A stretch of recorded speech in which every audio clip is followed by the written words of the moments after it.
Assalamualaikum warahmatullahi wabarakatuh. Saya akan membahas light novel Shinkanomi volume 3 part 1. Sebelum kita masuk ke pembahasannya, alangkah baiknya jika kalian like dan subscribe channel ini biar saya semangat buat konten. Tanpa banyak basa lagi, kita langsung ke pembahasannya. Alteria yang berjalan keluar dari kamarnya dengan cepat mengalihkan pandangannya, meninggalkan penginapan dengan langkah terburu-buru setelah melihat Seichi dan Saria. Untuk menghilangkan kesalahpahaman kemarin, Seichi ingin bertemu Alteria. Saria yang terus memakan makanannya dengan diam sampai sekarang membuka mulutnya. Tidak apa-apa Seichi, karena dia tidak membencimu. Keadaan mengejutkan itu menarik Mari, gadis pelayan dari penginapan ini yang penasaran. Mari sepertinya seorang gadis yang tertarik pada kisah cinta. Saat Seichi terus menghindari serangan pertanyaan dari Mari, pemilik penginapan, Vina yang merupakan ibu Mari marah padanya karena tidak bekerja dan dia dengan enggan kembali. Setelah semua misi penaklukan dibatalkan, Saria mendapatkan kartu guil resmi kemarin dari Gasur menerima penjelasan tentang guil. Claire bilang Saria selalu terima, bahkan jika tidak ada permintaan, Saria bisa datang. Karena puas dengan jawaban Saria, Seichi menyelesaikan sarapan sekaligus dan mulai mengumpulkan informasi dengan segera. Seperti yang Seichi pikir, kota ini benar-benar hidup. Itulah kesan yang didapat ketika Seichi berpisah dengan Saria di penginapan. Semua orang tersenyum. Adegan yang tidak dipikirkan di bumi karena bekerja dan belajar. Seichi berpikir bahwa ada daerah kumuh. Seichi tidak ingin berpikir seperti itu, tapi jika ada cahaya, ada juga bayangan. Seichi ingin percaya bahwa tidak ada daerah kumuh, tetapi karena Seichi tidak mengenal negara itu dengan baik, Seichi tidak dapat membuktikannya. Sementara memikirkan hal-hal seperti itu, kota mulai menjadi berisik. Keaktifan kota yang biasa tampak berbeda saat Seichi mendengarkan dengan hati-hati. Jeritan seorang wanita terdengar. Sementara berpikir demikian, Seichi mengalihkan perhatian ke keributan. Apa yang muncul adalah Osan yang telanjang bulat dikejar oleh Cloud dan beberapa pria berpakaian armor. Osan yang dimaksud adalah bersama dengan Lordikon berbahaya di guil. Dia berlari melewati kerumunan yang ramai dengan senyum menyegarkan di wajahnya. Melihat ke sekitarnya, wanita berpaling dengan wajah merah sementara para pria menunjukkan senyum masam. Sementara mereka berdebat. Selama pertukaran kata-kata itu, kelompok pasukan lapis baja dan Osan telanjang itu berlari tepat di depan Seichi. Saat Seichi bergumam, Seichi mulai berjalan menuju guil. Seichi melangkah ke dalam guil. Anehnya, si cabul sepertinya tidak ada hari ini. Alice juga berdiri di belakang meja resepsionis seperti biasa. Seperti yang ditanyakan Gasur, Seichi memutuskan untuk mengumpulkan beberapa informasi. Menanggapi kata-kata dari Seichi, Gasur memberi isyarat seolah-olah dalam pemikiran yang dalam. Gasur mendongak dan mengatakan kepada Seichi, ada kursus pengantaran tentang cara efisien memakai otot, tapi itu bukan informasi yang diinginkan Seichi. Gasur sepertinya terkejut dengan reaksi Seichi. Saat Seichi mensukumi, Alice datang dari resepsionis. Pada kata-kata Alice, Gasur menjadi tertekan secara visual. Seichi menarik diri dan berterima kasih kepada Alice. Seichi mengumpulkan informasi tentang peristiwa besar dalam setengah tahun terakhir. Alasan mengapa Seichi mengatakan setengah tahun, karena itu adalah ketika Seichi berada di hutan cinta dan kesedihan tanpa akhir. Jika ada pahlawan yang bergerak di antara periode ini, Seichi ingin mengetahuinya. Gasur yang serius memikirkan tentang peristiwa setengah tahun yang lalu mulai berbicara. Peristiwa terbesar mungkin adalah kerajaan Isel Isel yang berhasil memanggil pahlawan. Informasi yang diinginkan Seiichi keluar dengan mudah. Kerajaan Isel memanggil seorang pria dari dunia yang berbeda untuk menundukkan Raja Iblis yang dihidupkan kembali. Gasur yang depresi setelah kata-katanya dicuri oleh Eris. Kekaisaran Isel lah yang memanggil para pahlawan untuk melawan Raja Iblis. Ada juga pemanggilan pahlawan di negara lain, namun kerajaan Wimburg tidak memiliki pahlawan. Namun negara ini memiliki dua kesatria terkuat. Salah satu dari mereka tidak pernah meninggalkan sisi raja. Dalam memori Dewa Naga Hitam, tampaknya manusia lebih buruk daripada Raja Iblis. Raja kerajaan Wimburg tampaknya memiliki banyak koneksi dengan ras lain, termasuk tentara iblis. Setelah berbicara dengan Gasur, Seiichi ingin membeli kuda. Seiichi melihat peta yang diterima dari Gasur. Lokasi toko alat tidak jauh dari guild. Sesampainya di toko alat, toko itu terlihat biasa. Seiichi membuka pintu dan masuk. Seorang bibi telah keluar dari belakang. Lalu Seiichi mencari alat yang dia inginkan. Setelah mengambil semua alat yang diinginkan dan segera membayar tagihan sebesar 300G. Setelah keluar dari toko, selanjutnya ia ke perpustakaan untuk mencari tahu tentang Raja Iblis dan pahlawan. Sesampainya di perpustakaan, ada bangunan besar menyerupai museum seni. Itu adalah perpustakaan. Sampainya di perpustakaan, Seiichi mencari.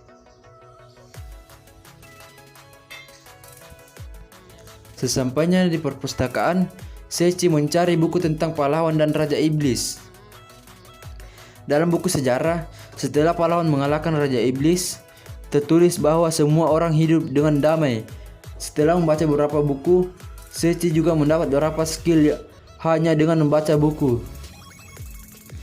Seiichi mencari buku tentang Raja Iblis tapi tidak ada buku tentang Raja Iblis dan memutuskan untuk menyerah mencarinya.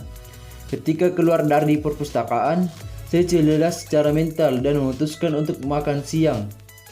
Ketika Seiichi berjalan di sekitar alun-alun di dekat toko, seorang gadis yang depresi duduk di sana. Seiichi tidak sengaja menatap lukisan-lukisan yang diatur di sana. Lukisan-lukisan itu digambar oleh gadis itu. Seiichi membeli lukisan itu yang seharga 1000G. Gadis itu tersentuh ketika Seiichi membeli lukisannya. Setelah membayar lukisan itu dan mencari di toko untuk beristirahat, Seiichi menemukan toko setelah meninggalkan plaza. Seiichi memasuki toko, sebuah lonceng yang menempel di pintu bergema. Interiornya bernuansa suram, ada bar, counter, dan seorang pria tua pahit dengan rambut abu-abu yang berdiri di sana tampaknya adalah bartender. Mengenai kasus kemarin, sejak kutukan Alteria dihapus, namun pagi ini melihat sosok Seiichi, entah bagaimana dada Alteria seakan diperas. Diserang oleh kesedihan yang menyakitkan. Meski itu menyakitkan, entah bagaimana rasanya enak. Alteria mencari tahu penyebab penyakitnya. Alteria bergumam pada dirinya sendiri. Lalu tiba-tiba seseorang berbicara. Itu adalah Adriana San. Sambil mendengar cerita, Adriana San menyesap teh. Ketika Adriana San selesai mendengarkan cerita, dia menyesap teh lagi. Lalu Adriana San mengatakan kalau itu adalah cinta. Diberitahu langsung di depan Alteria, itu api membakar wajahnya. Itu merah tua. Setelah berbincang-bincang dengan Adriana San, Alteria meminta ke Adriana San untuk mengajari banyak hal. Berpindah lagi ke Seiichi. Seiichi berbicara ringan dengan Naodo-san di cafe Akaronte yang ia masuki. Seiichi menceritakan kronologinya. Sementara Ransei-san terkejut. Naodo-san dengan tepat menjelaskan Ransei-san menyarankan Seiichi untuk menikahi Alteria. Seiichi sudah memiliki wanita penting bernama Saria. Dia adalah gorila. Karena itu adalah isekai, jadi poligami diizinkan. Setelah berbicara dengan Ranse, San dan Naodo-san, Seiichi meninggalkan toko.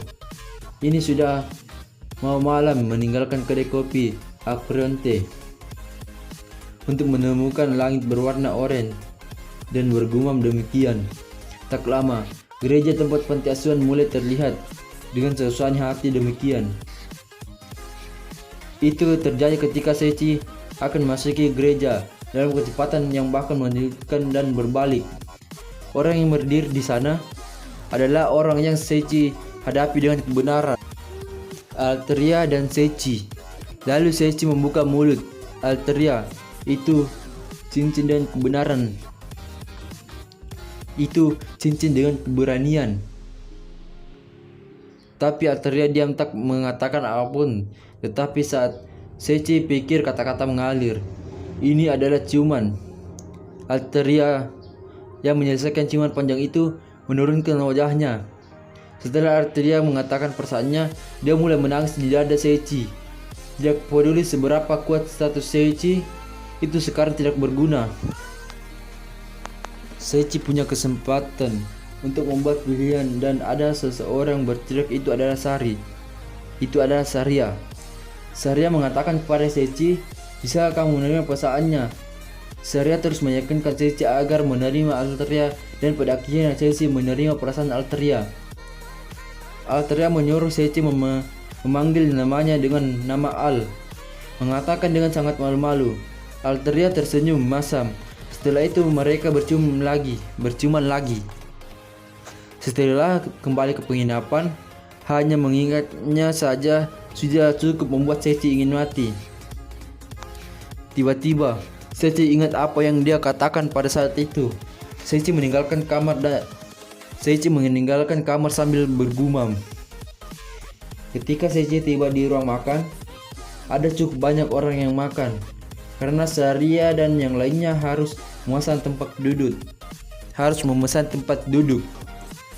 Seiichi mulai berjalan dan melihat sekeliling, dan datang untuk mendengar berbagai suara. Seiichi mendengar percakapan ketika Seiichi melewati kursi tertentu. Tapi tetap saja, iblis tipe serigala berbicara tentang serigala. Satu-satunya gambar di kepala Seiichi adalah Aqua Wall. Sambil diam-diam memilah-milah informasi yang Seiichi dengar, Seiichi melihat beberapa pria tampak bermasalah saat berbicara. Seiichi ingin tahu apa yang terjadi. Mereka terlihat agak serius karena mereka mengerahkan atmosfer serius yang tidak berguna. Ketika Seiichi mencoba memikirkan apa yang mereka bicarakan, mereka seperti saling mengungkapkan fetish satu sama lain. Sambil menunjuk ke tempat Saria dan yang lainnya, Seiichi mendengar mereka berbicara. Mereka berbicara tentang cinta. Seiichi sulit untuk berurusan dengan gadis cantik seperti Saria dan Al dalam beberapa hal.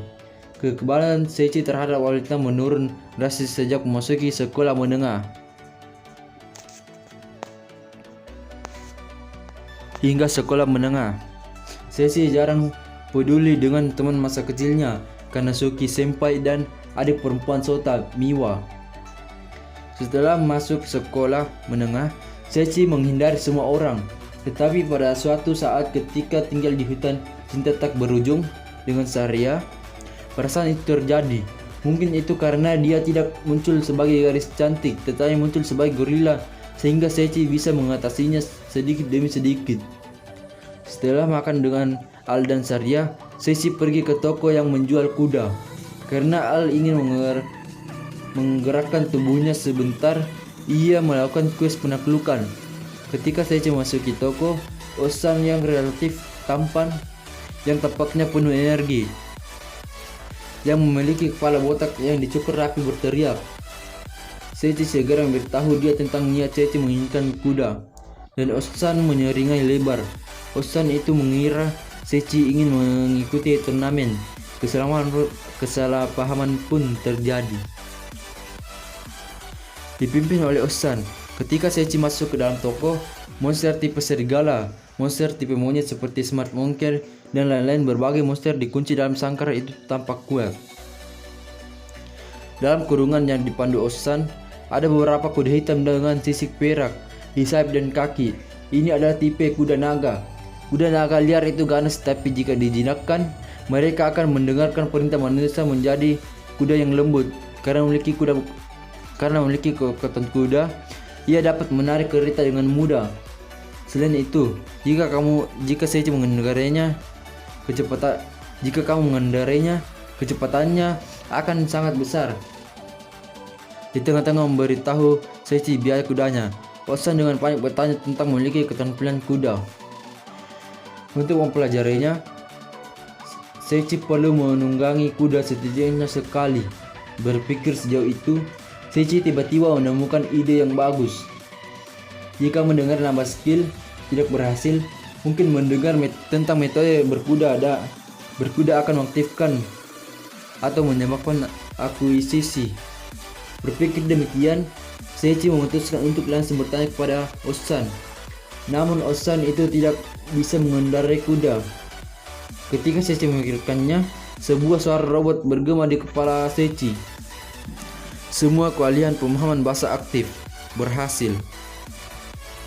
Seiichi sekarang dapat memahami bahasa kuda naga.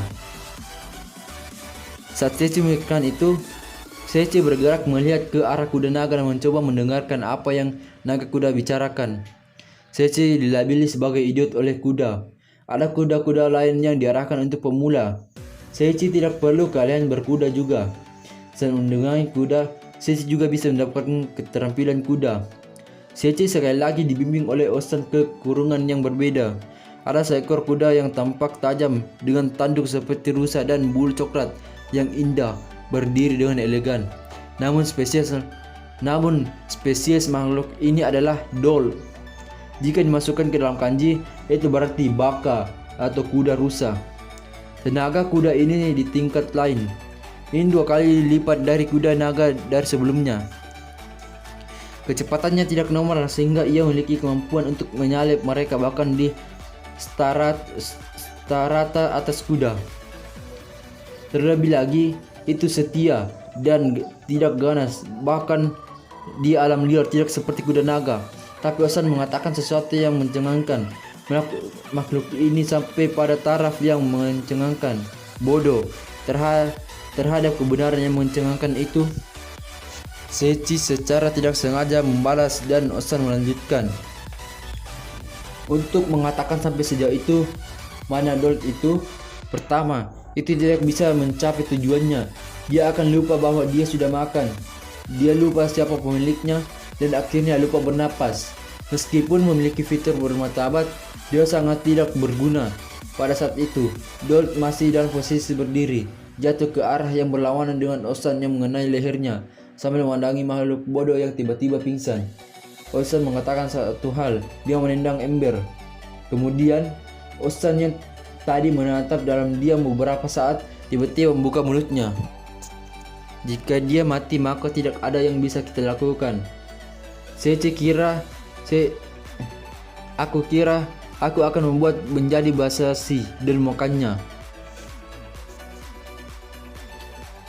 Osan yang berpikir sejenak langsung membimbing ke kurungan yang berbeda.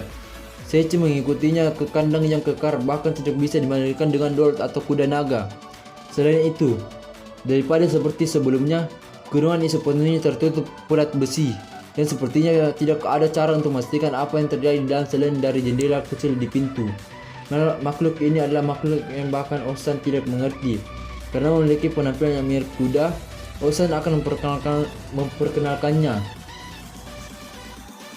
Seiichi yang diminta oleh Osan mengintip ke dalam kandang dari jendela kecil. Seiichi langsung menutup jendela. Bukannya kuda. Seiichi merasa seperti melihat monster. Untuk mengonfirmasi, Seiichi sekali lagi mengintip ke dalam kandang dari jendela kecil lalu berteriak. Di dalam kandang ada semacam makhluk yang tidak bisa dipahami dengan kulit kuning, berjalan dengan 4 kaki, tanpa mata atau hidung dan 3 mulut. Itu bukan kuda, itu monster. Terlebih lagi, itu lebih seperti monster daripada kuda naga atau monster manapun yang pernah Seiichi lawan sampai sekarang. Sementara Seiichi bingung dalam banyak hal, Osan berkata dengan nada serius, Ya, seperti biasa. Itu tidak bisa dimengerti. Selama bertahun-tahun, Osan telah melihat semua jenis monster, tetapi yang ini adalah yang paling jahat yang pernah Osan lihat. Sejujurnya, ini menjijikan. Seiichi mencoba mengintip ke jendela kecil untuk terakhir kali menilai itu. Bentuk kehidupan tidak diketahui. Itu bukan kuda. Itu adalah Uma, hewan misterius tak dikenal. Ketika Osan mendapatkan pakan untuk kuda-kuda dan monster lain di luar tembok kastil, itu jatuh dari langit. Ya, itu benar-benar memang menjijikkan. Sekarang Seiichi mendapatkan pemahaman bahasa bentuk kehidupan tidak dikenal. Seiichi dengan takut-takut mengintip ke dalam kurungan dari jendela kecil untuk mencoba mendengar suara Uma. Uma itu mengatakan, "Bodoh, manusia benar-benar tidak akan termaafkan." Sekali lagi dipimpin oleh Osan ke sangkar yang berbeda. Lalu dia mengerutkan alisnya. Osan berbicara dengan jujur. Kuda yang akan Osan tunjukkan kepada Seiichi adalah kuda yang paling tidak bisa direkomendasikan. Bagaimanapun, itu tidak mendengarkan tuannya. Bahkan jika Osan mencoba membuatnya bersanggama untuk membuatnya melahirkan kuda baru, kuda itu menendang semua kuda jantan. Jika ada manusia yang mendekat, dia mencoba menendang mereka. Seiichi yang diminta oleh Osan mengintip ke dalam kandang. Ia memiliki bulu coklat yang indah, lebih kecil dari kuda naga doll atau lebih kecil dari kuda normal, dan kakinya terlihat kuat dengan alis panjang dan mata berwarna coklat muda yang indah. Dia sangat cantik, bermata tabat dan mengemaskan. Benar, kuda yang ada di dalam kandang adalah keledai. Tangisan pahit Osan bergema di ruangan itu. Cukup sampai di sini dulu, dan akan melanjutkan di part selanjutnya. Dan subscribe channel ini agar tambah semangat kontennya. Sampai jumpa di part selanjutnya. Assalamualaikum.